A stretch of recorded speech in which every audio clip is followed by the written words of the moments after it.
Já, Freyr, tapa á móti ÍR, þetta lítur svona að taka á. Já, svekkjandi að tapa og svekkjandi að missa mann út af.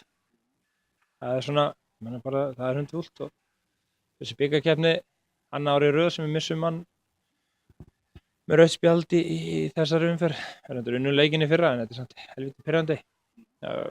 Tapa fyrir ÍR, ég meina já, það er svekkjandi en hérna í Hýringarnir bara flottir strákar og öflugir og bara óska þeim alls góðs gengis í sumar.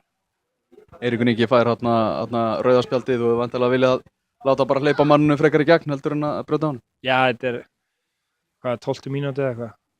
Já, ég hefði viljað það og láta bara reyna á það að EIO taki 1-1, ef ekki þá hefur við svo mikinn tíma til þess að klára leikina. Ég hefði valið það frekar, það er auðvelt að vera vitur eftir og hérna, lítið sem ég get breytt núna.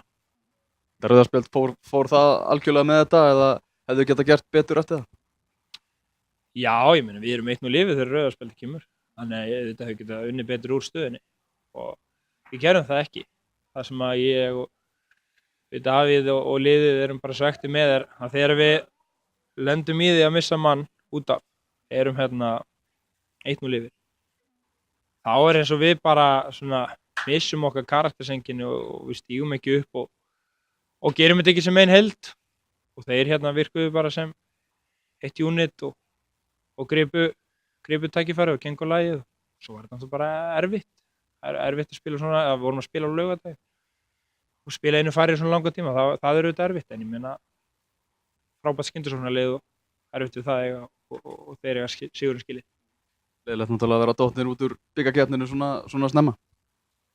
Já, það er alltaf gaman að taka þátt í bikarkeppninni og alltaf mjög skemmtilegt að sérstaklega ef maður færi hérna eitthvað toppliðunum á heimavöll og svoleiðis en ég meina það er ekki ár og við erum hérna náttúrulega bara einbeittir á deildina og ég ætla nú samt ekki að ljúga því þetta hefði ég viljað fara áfram og við drullu svekktum með að tapa en við erum samt ekki að missa okkur yfir þessu. Það er bara áfram með þetta og reyna að taka í ákvæðurinn sem við höfum verið að gera og læra samt af því að það var fullt af neikvæðan hlutum í dag og þetta var ágætis áminning fyrir okkur og við þurfum að taka því alvarlega og vinna úr því rétt. 5 breytingar frá Grindavíkurleiknum eftir á að hyggja, voru það á margar breytingar? Þannig einin, það snýst ekkert um það. Allir leikmenn sem að byrja í leikinn voru klárlega nægilega hæfir til að spila leikinn og við sýndum það á upphafsmínútu leiksins að það var allir klárir til að spila fótbolta og við erum góðir í því.